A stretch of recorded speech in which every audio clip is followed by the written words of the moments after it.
So 4 days ahead of the Tennessee football opener against Chattanooga, the Week 1 depth chart was released, and let me tell you, that Orr guy is going to be an All-American.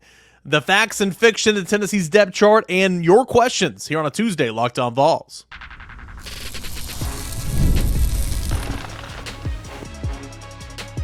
You are Locked On Vols, your daily podcast on the Tennessee Volunteers. Part of the Locked On Podcast Network, your team every day. Hey, good Tuesday morning, everybody. Welcome into it. Another edition of Locked On Vols. It is game week. We're getting you cassettes, getting you closer to Tennessee against Chattanooga. It's coming up Saturday at 12:45 Eastern Time on the SEC Network. I'm your host, Cain. We got a loaded show coming up today, and we couldn't do it without our friends over at FanDuel, where through September 22nd, all FanDuel customers can bet $5 and get a 3-week free trial of NFL Sunday Ticket from YouTube and YouTube TV. Visit FanDuel.com/lockedon to get started today. Tennessee's depth chart for Week 1. It was released on Monday ahead of Josh Heupel's opening game week press conference, and we're gonna go through and we're gonna dismiss some myths and tell you what's accurate on that, because there's a lot that's not here in segment number 1, and then we're gonna get into all your questions, you everydayers, here in segments 2 and 3. A lot of good questions here on today's show. Can't thank you enough for making Locked On Vols your first listen, your first watch each and every single weekday morning, and everydayers couldn't do this show without you. You can watch us, listen to us, download us, all that for free wherever you get your podcasts, and of course Locked On Vols on the YouTube channel. So if you're watching on YouTube, I'm going to share my screen and you're going to see the depth chart. If you're listening, of course, I'm going to tell you what the depth chart says. As you can see here, you're seeing a lot of oars, a ton of oars listed. In fact, I counted the oars. There are 35 oars on Tennessee's depth chart. Some are very useful because some, technically, there's going to be a lot of guys that play at the position. Like, take tight end, for instance, Ethan Davis or Holden Stays or Miles Kitselman. I think that's accurate because I think a lot of those guys are going to play. I think all three of those guys are going to play. But look right down below it. It's Lance Hurd or Larry Johnson. I can promise you this, okay? And you can take it to the bank that if Lance Hurd is healthy, which he is, Lance Hurd's playing left tackle for Tennessee as part of the first-team offensive line. So that or makes no sense whatsoever. So a lot of you guys are probably saying, well, why did Tennessee put oars there? I think in this day and age of college football, the transfer portal, the double windows, in a sense, you're catering. In a sense, you want to not hurt feelings. You want to keep guys engaged throughout a long season and keep them happy to want to stay in the program. And so you're not catering completely because, at the end of the day, like I said, let's use Hurd and Johnson for an example. When healthy, Lance Hurd's your left tackle. No ifs, ands, buts about it, okay?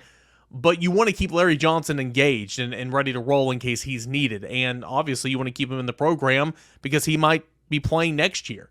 So I think it's really, really interesting when you look at it kind of from that perspective. So you got a good view of it. I'm going to stop sharing the screen here on YouTube and go back to my normal screen, if I can figure that out. There we go. But we'll kind of go through here and tell you what is right and what is wrong. So at tight end, I mentioned all those guys. That's accurate. All three of those guys are going to play. Left tackle, Lance Hurd or Larry Johnson. Lance Hurd's your starter. Left guard, the or is needed because right now I don't know who exactly the starter is at left guard, if it's Andre Kuric or Jackson Lampley. And I do believe that Andre Kuric will start the game at left guard Week 1, but I do think that Jackson Lampley is going to rotate in a little bit in the first half, before the game gets out of hand. And then we'll see if he plays a lot with the second team or not. But I do think that Jackson Lampley has an opportunity to play a ton of snaps at left guard. So I think that or is needed. Cooper Mays is your starting center. There's no or there, but behind him it's William Satterwhite or Vice and Lang. Javante Spraggins is your starter at right guard. Behind him is Sham Umarov, and I think Sham as well could play a little bit of left guard, but there's no or there. At right tackle, it's John Campbell or Dane Davis, and again, healthy if available, which John Campbell's missed a lot of games for Tennessee and missed a lot of practice time. I think he's going to be ready to go in this one, but John Campbell's your starter, so the or there is not needed in my opinion, though he has missed quite a few games and he's missed a lot of practice time. Dane Davis is obviously your swing guy. So that's kind of the offensive line and the tight end. Interesting here at wide receiver. Again, these don't bother me as much because I do think Tennessee's rotation at wide receiver is going to be, 5-6 this year, more so than they have in the first 3 years under Josh Heupel and Joey Halsley in this system. But you have Brew McCoy or Caleb Webb. Brew McCoy's your starting wide receiver. There's no or there. But I do think Caleb Webb's going to be part of the rotation. Behind those guys is Mike Matthews. There's no or there, and I think missing the first couple of weeks of fall camp really did hurt Mike Matthews because he came out of spring on fire. But he's going to be a really, really good player, and I expect to see him play a lot on Saturday. In the slot, it's Squirrel White or Chaz Nimrod. Again, Squirrel White's your starter, but I do think Chaz Nimrod's going to play some. So that doesn't bother me as much. Braylon Staley behind those guys. The other wide receiver on the outside, Dante Thornton Jr. or Chris Brazzell. And this one I think is the most noteworthy or because I could see either one of those guys technically starting. But again, both of those guys are going to play. So that or really doesn't bother me because I can see Dante starting. I can see Chris starting. I think Brazzell will start, especially because Dante Thornton was sidelined a little bit at the beginning of fall camp. But that or I think is needed. And then Nathan Leacock is behind those guys. At quarterback, there's no ors. Nico's 1, Gaston Moore is 2, Jake Merklinger is 3. And then at running back here to conclude the offense side of the football, it is Dylan Sampson as your starter, or Cam Selden, or Deshaun Bishop, or Khalifa Keith, or Peyton Lewis. Again, when healthy, Dylan Sampson is your starting running back. No ifs, ands, buts about it. He's RB1. So why on earth are you putting an or there? Makes no sense. Cam Selden, of course, believed to be full go for Saturday. What does his workload look like? I think that's a different conversation. But I expect to see him play, Bishop play, Peyton Lewis play, and Khalifa Keith as well. So, again, the ors are, at least beside Dylan Sampson's name, it's very much not needed in my opinion. So, some laughing matters on that side of the football. All right, I only have one big time problem on the defensive line because every single defensive lineman listed here on the defensive line depth chart has an or by their name. And I'm fine with that with the exception of it's embarrassing that James Pierce Jr. has an or next to his name. James Pierce Jr., we're being talked about as being a top 10 draft pick. James Pierce Jr. is one of the best pass rushers in the SEC and in college football. Sure, Joshua Josephs, Caleb Herring, Jordan Ross, that's how that line goes behind James Pierce. They're going to play because since he's going to play multiple defensive linemen, Tennessee plays multiple Leos. But James Pierce is your starter. And the fact that it's James Pierce Jr. or Joshua Josephs or Caleb Herring or Jordan Ross, it's a little bit embarrassing in my opinion. But again, Tennessee depth charts are never accurate, so I wouldn't put too much stock into those. Defensive tackle, Tamari Thomas or Elijah Simmons or Jackson Moy. I think that's about right. The other DT, Bryson Eason or Omar Norman Lott or David Hobbs. Again, I think those are, maybe you flip Omar Norman Lott and Bryce Neeson, but all those guys are going to play. At the other defensive end, it's Dominic Bailey or Tyree West or Jason Jenkins or Tyree Weathersby, and I think that's accurate because Bailey started games here at Tennessee. West came on strong at the end of last year. Jason Jenkins is a depth piece that's had a good offseason. Then Tyree Weathersby has tremendous upside, but he missed last season and missed a little bit of spring, so he's kind of in the bottom of the barrel. But again, all those guys I just mentioned on the defensive front, I have no issue with the ors with the exception of James Pierce. I think that's a little embarrassing. Wheel linebacker, Arian Carter or Caleb Perry. Okay, Jalen Smith is behind those guys. Keenan Peely or Jeremiah Thielander. Yeah, Jeremiah Thielander is going to play, but Keenan Peely is your starter. Again, the fact that there's an or next to his name is, I'll go back to it, embarrassing. Edwin Spillman behind those guys. At cornerback, Ricky Gibson III or Jalen McMurray. Gibson's your starter.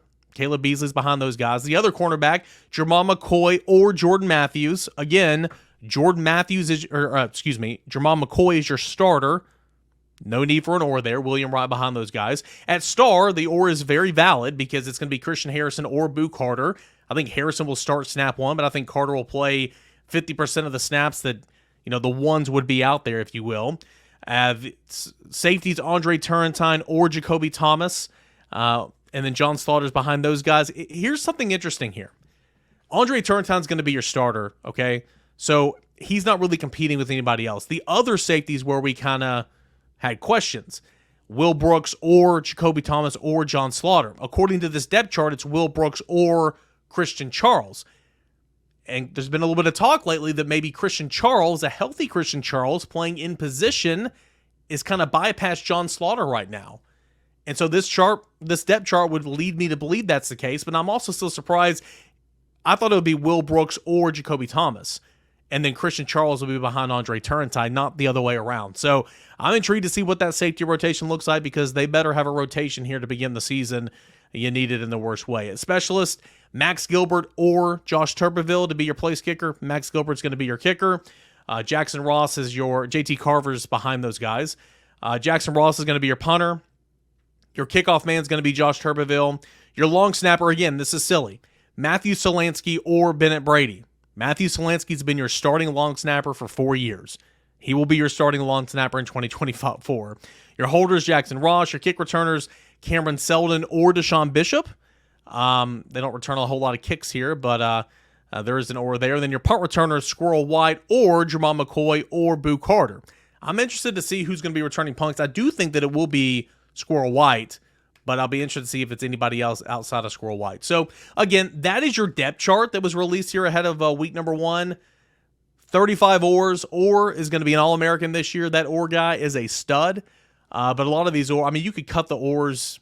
You can take 2/3 of the oars out. Really, you could keep the oars for the defensive line outside of James Pierce, for the star position, for a safety, a little bit of running back behind Dylan Sampson, for Thornton and Brazel, and for your left guard, and for your tight ends. Those are the only oars that are needed on this depth chart. There's a lot of unnecessary oars here, but nonetheless, that's kind of how Tennessee's always done its depth chart. So, again, you want to know what's going to happen. You want to know the order of play, if you will. I mean, I don't think to know everything, but I know more than this depth chart does a lot of the time. So I can tell you that you need to listen to Locked On Vols each and every weekday morning. Okay, so when we come back, we're going to get into your mailbag questions. That's what you had to look forward to as you continue on here with a Monday edition of Locked On Vols. Stay tuned. I want to tell you about our friends over at 5 Hour Energy. 5 Hour Energy is a proud sponsor of the show. They've been jumping on for this weekend, or for this football season. I couldn't be more happy about it. If you're tired after lunch, you're not alone. In fact, research shows that more than 70% of us hit a wall after lunch. Let 5 Hour Energy Shot help you leap over that wall instead of crashing into it. Okay, so with a zero sugar and a convenient portable size, it's the perfect pick-me-up for getting stuff done. The 5 Hour Energy website has flavors galore like watermelon, tropical burst, grape berry. There's a flavor for everyone. You can try them all. On the site, you even have the option to build your own 12-pack or your 24-pack. You can choose the flavors, and it's delivered right to your door. If you go to 5hourenergy.com, that is the number 5hourenergy.com, you can get some 5 Hour Energy products today. Use my promo code at LockedOnCFB. That's LockedOnCFB to receive 20% off your order. This offer is only valid through September the 30th on your order and cannot be used on other promotions. The code is not good on subscription orders. Go to 5hourenergy.com today and get stocked up for the football season ahead. Hey, welcome back into your Tuesday edition of Locked On Vols. Appreciate you guys for being here. I'm your host, Eric Cain. Make sure you have Locked On SEC and Locked On College Football your second and third listen. It is game week. We are getting closer to Tennessee and Chattanooga. It's coming up Saturday, 12:45 Eastern Time on the SEC Network. So, I want to get into some of your mailbag questions. You every day are sending me in those questions, and I can't thank you enough for the Tuesday show. We'll start with my guy, Bruce. Says, good morning. It is football time in Tennessee. We urge you to pay these prices, and please pay no more. Salute to that one, my friend. I love that. Okay, sorry. Hey, what should the score be for us to start pulling starters? I figure they'll pull Cooper first. Do you pull Nico later due to it being his first season start? Or will they get Navy in the depth chart? Or will they get to Navy in the depth chart? Navy Schuler's who he's referencing. Yeah, I mean, wholesale pull the starters. I do think you'll see a couple of those backups sprinkled in. Like, again, Jackson Lampley, I think, is going to rotate with Andre Carrick. As soon as you get up a couple of scores, I could see maybe Dane getting a series at center to make sure he's ready to roll. And then, of course, you want to get William Satterwhite and Bison like a ton of reps if all goes according to the plan in the second half. Maybe getting Dane a rep at, a series at right tackle for John Campbell, stuff like that. And again, the other spots are kind of rotations: receiver, tight end, safety, defensive line. But yeah, I could see some guys being sprinkled in there. I think Nico will stay out there with the quote unquote first team for as long as they stay out there. And then you'll see, I don't think you'll see Gassimore come in and run reps with the first team, in my opinion. That's just, again, my opinion. But in a game like this, you need to empty the depth chart. You need to play everybody. You get 4 games plus a bowl game. You need to play everybody. Navy Schuler needs to play this football game for sure. So that's kind of how I would answer that. All right, let's go to the YouTube channel. A lot of you guys sent me in some questions. Jay Pennies, what is the latest on Cam Sparks? Do we know if he's still a priority for the staff? No. Tennessee moved on from Cam Sparks months ago. And, it was one of those where I don't think Sparks was giving Tennessee a whole lot of time, and then Tennessee just made the decision to move on, and they haven't really looked back. And you root for a guy like Cam Sparks, in-state guy, but he's not an option for Tennessee right now. Let's go to Wyatt Farms. Can you give me a rundown of what time the Vol Walk starts, gate opens, etc.? Anything else? My son needs to experience at his first game that I have taken for granted. Yeah, man, just it's an early game, so I would say get there early. And I mean, you're getting there early. There's not a whole lot of time before kickoff, but I would get there, walk around, tailgate a little bit, just see all the different sites and everything. You ask about the Vol Walk. The Vol Walk's going to be at 10:30. That's what time the Vol Walk's going to be. Gates will open at 10:45. Make sure you're in your seat, ready to roll, to watch for the tee, running through the tee. Make sure he sees that in person because it's awesome. After the game, I would, stay around campus and again, kind of walk and see all the sites, see all the sites, go to Market Square potentially.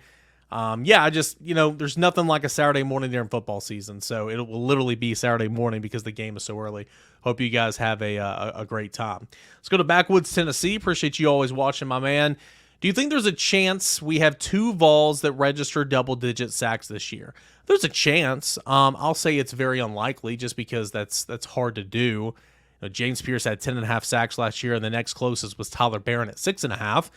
But you did have Omar Norman-Lott, who had 5.5. So, I think because Tennessee's going to be playing so many guys that there's going to be a lot of sacks, but from a lot of different people. Like, a couple of guys could have 3 or 4 sacks. A couple of guys could have 5 or 6 sacks. I think one guy like James Pierce should have, close to, if not more than double digits. I would say it's very unlikely that 2 would have more than 10, but you never know. It'd be great to see. We'll go to S. Grub 1999. You and Boogie were comparing Nico and Cinco, Hendon Hooker, this morning on Talking Vols. Got me thinking, if Cinco had Nico's offensive line, defensive line, and linebackers from this year, would it have been enough to get past USC and make a run at the playoffs in 2022? Man, that South Carolina game on the road in 2022, we're 2 years later almost, and I still have no answer for you. It's just one of those things where you're just never truly going to understand what happened. I know there's conspiracy theories out there, like the defense said, no, we're not going to play for the offense.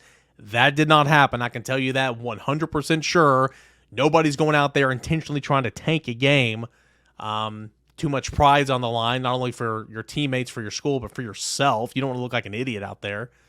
But it's just one of those days where literally nothing went right for Tennessee. And I mean, Tennessee's offense wasn't the issue. It was Tennessee defense that was just atrocious in that game. And, Hendon Hooker got hurt in that game, sure, but that game was well out of hand when Hendon Hooker got hurt. But if Tennessee had the defensive line from this year, they had a pretty decent defensive line that year.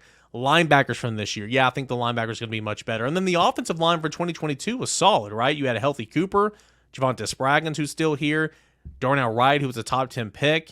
Your left guard, I believe, was who was your left guard that year? I can't remember who your left guard was that year. I'm blanking right now. You had the combination of Gerald Mincy and Jeremiah Crawford as your left tackle, and they were good enough. So I would say no, just because I'm going to come back and think about who the left guard was that year. It's going to hit me like a freight train here in a minute. I'm going to say Jerome Carvin. Goodness gracious. I'm going to say no just because it was like one of those days where just you weren't going to win that game.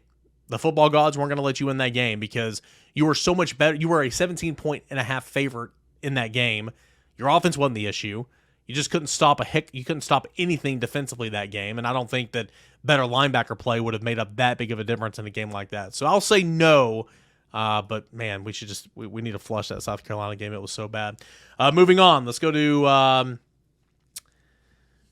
2273, for the last 3 years, opposing quarterbacks have killed us with their legs in big games at critical times.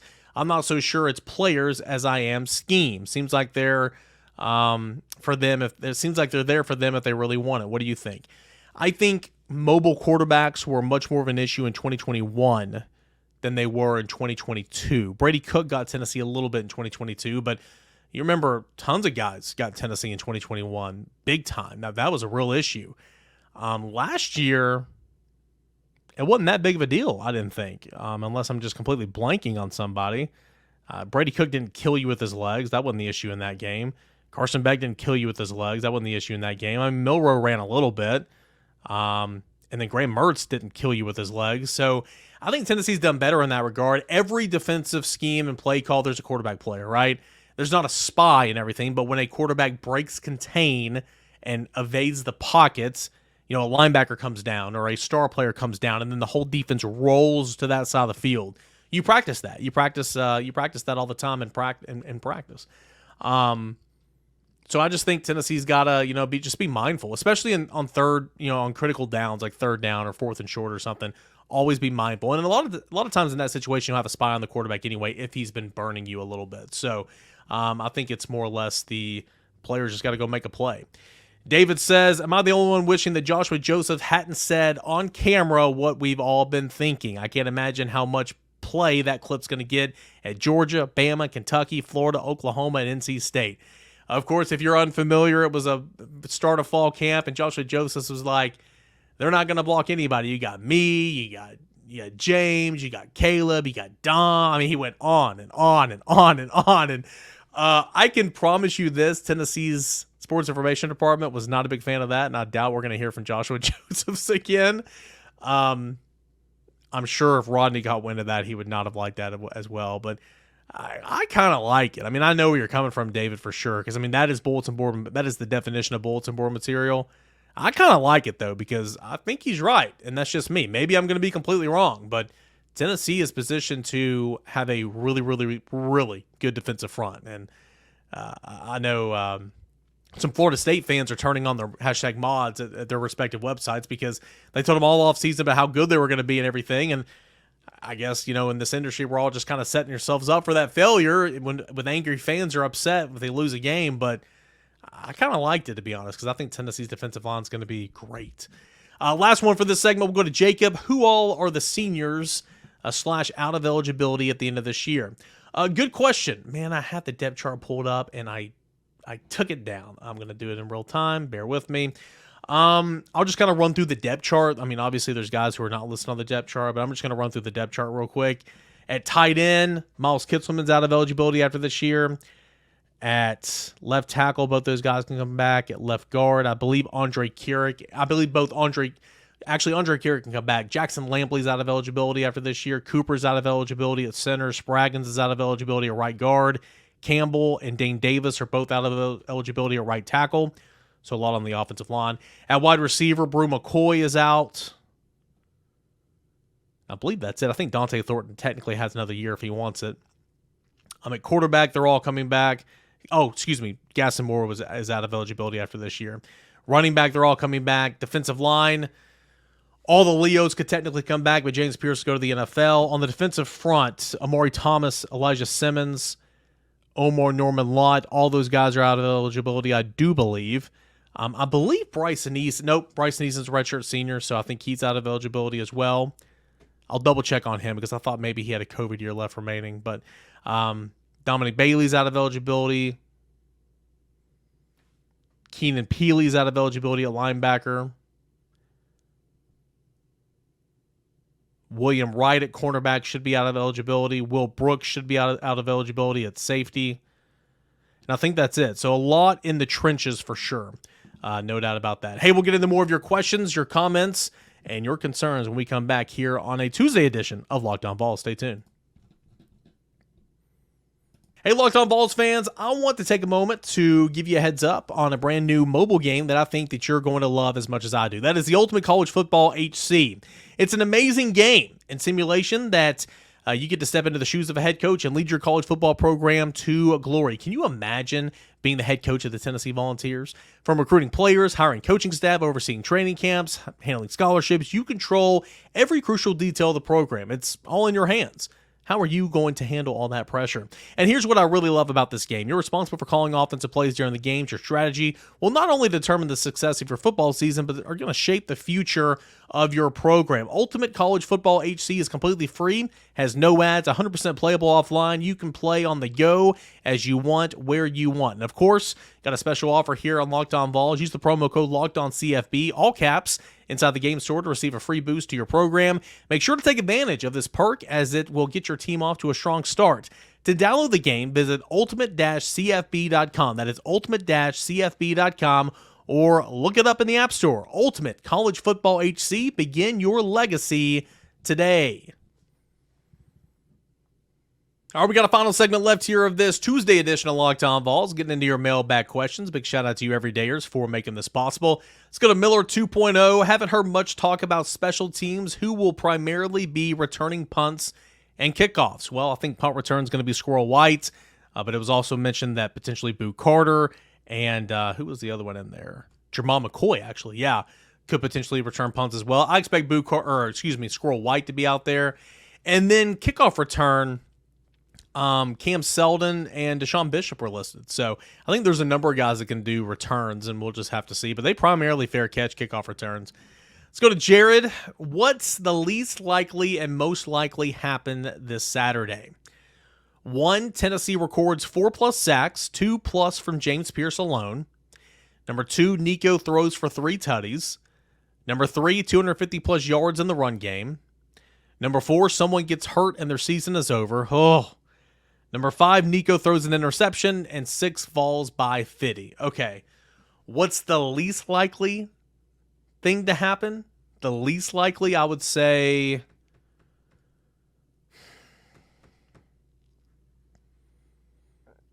Nico throws 3 touchdowns because I don't think he's going to play the whole game. Doesn't mean he's going to have a bad game. Even if he throws an interception, that might not mean that he's had a horrible game. It just means I think that there's going to be a lot of Gaston Moore, Jake Merklinger, Navy Schuler, because I expect Tennessee to win by 50. I don't want to say Vols win by 50 is going to be the most accurate thing that's going to happen, because still 50 points is so much. I mean, look at the spread, 38.5, over under sitting at 56.5. I mean, that is so many, that's so much points. And these backups, they deserve to play, but they're a backup right now for a reason. So I'll say the least likely thing to happen would be Nico throwing 3 touchdowns, simply because I think a lot of guys are going to play. Most likely to happen, I could easily see Tennessee running for 250+. I mean, I'm not going to say I could easily see this, but football is contact sport, so it's always a chance that someone gets hurt and their season's over. But Tennessee records 4+ sacks. I think that is a given, especially like 2 from James Pierce. So I'll go with that one. Tennessee records 4+ sacks. Maybe not have the qualifier. James Pierce would love to see him have multiple sacks, but Tennessee as a team would certainly get 4+ sacks. Appreciate the question, Jared. Let's go to Noah. With Mississippi State coming into town later this season, how good of a storyline will the Levy versus Heupel become? 2 great offensive minds from the same system who previously worked together and also worked at OU. Has the smell of a classic rivalry all over it. Maybe. I certainly get where you're coming from. That's a storyline in the game for sure. Levy was the OC for Heupel at UCF. Levy obviously coming from Oklahoma. Heupel came from Oklahoma. They know each other. They run a similar scheme. Levy picked the brain of Heupel and then moved on. I think that's certainly a storyline, no doubt. Rivalry moving forward, I don't think Tennessee and Mississippi State will ever be considered a rivalry. Now, you'll play Mississippi State more now with the conference expansion and playing every other team twice or whatever, or every 2 years, how it should be if you go to a 9-game conference schedule. But no doubt, I do think that that's going to be a storyline. I just don't think that it'll be any more than just that storyline. Let's go to Darius. In your opinion, going through each position on the field, which positions would be better, worse, or about the same compared to last year as far as the depth chart is concerned? Okay, I'll quickly do this. Left or tight end, to be determined. Tennessee's tight ends were very productive last year. People don't want to believe it, but they had combined for 9 touchdowns. I think that this group has the potential to be better, but for right now, I'll say about the same, because I need to see it before it happens. Left tackle, will Lance Hurd be better than John Campbell? Remember, John Campbell flipped to the right side, but last year he was at left. Yes, I think left tackle will be better. Andre Keurig. Left guard's confusing because will it be Lampley? Will it be Keurig? Last year it was Ollie Lane. It was Keurig. It was Lampley a little bit. We'll say about the same for now. Cooper Mays going to be the same at center. I know you're probably looking at the offensive line as a whole. John Campbell will be better than Gerald Mincy / Jeremiah Crawford. So I think the offensive line can be better than last year because I think Lance Hurd is really, really good. Wide receivers, better, hands down. It's going to be much better. Running back, probably worse because Jalen Wright was really good. Jabari Small has always been a really good back for you, and Dylan Sampson as the third option was really good. I need to see it, but obviously right now I will say probably worse at running back. Quarterback's going to be better. Defensive line, it's a really good defensive line last year. Right now I think they have potential to be deeper and better, but it was pretty good to begin with last year. We'll say better. Linebacker, better for sure. Linebacker will be the most improved position group on the field. Cornerback will be better because I think Tennessee's got some good corners. Safeties, we'll see. I'll say about the same for right now. And at the star position, I will say I'll say has the potential to be better because I think Boo Carter is going to take over that spot. All right. Appreciate the question there from Darius. Let's go to Clayton here. Got two more, and then we'll call it quits. What's more likely, Dylan Sampson winning the Doak Walker or James Pierce Jr. being drafted first overall? Of course, that's the best running back in the country award, James Pierce Jr. being first overall. I'll say right now it's James Pierce Jr. being drafted first overall because there's already some mock drafts having that happen. There's been a lot of preseason NFL draft buzz for James Pierce. So right now, that is a real possibility. So I'll say that, even though I think Dylan Sampson's going to be pretty solid. And then finally, we'll end on this one from Aaron. Hey, Eric, random question for you today. What's the record of a team with a healthy JG at quarterback, Eric Gray at running back, wide receivers Josh Malone, Juwan Jennings, Marquez Callaway, and tight end of Jacob Warren? Imagine this is year 3 for all of them under Josh Heupel. Do you think, do they win the SEC? I mean, I don't know. I don't know if they win the SEC because I don't know how the other teams are, the defenses and all that. Eric Gray's a really good running back. I think Eric Gray would have flourished in this offense. JG, if he wasn't broken, if he was healthy and his confidence wasn't ruined, I think he'd be fine. But, man, that 2018 and 2017, 2018 season just ruined him. Malone was a good receiver. Juwan was a good receiver. Marcus Callaway was a good receiver. I'll say no because I like a lot of the pieces that Heupel's had since he's been here, to be honest. But I would like to see what that looks like. I think JG, I've never seen him play really, really good football at quarterback, whereas I've seen Hendon play really, really good quarterback, and we expect to see Nico play really, really good quarterback this year. All right, guys, I appreciate it as always. Thanks so much for sending me those questions, comments, and concerns every single Tuesday. It's the mailbag edition of the show when you get to take over the show. Hey, game day's coming up. We're just a couple days away. We'll be back on a Wednesday, a little Award Wednesday to get you set for Tennessee and Chattanooga and continue to break down the biggest storylines heading into week 1 of the season. Download us, subscribe to us, all that for free, guys. Tell your friends about the Tennessee podcast. Let's get in front of more and more Tennessee fans. Let's grow the show. This is Locked On Vols.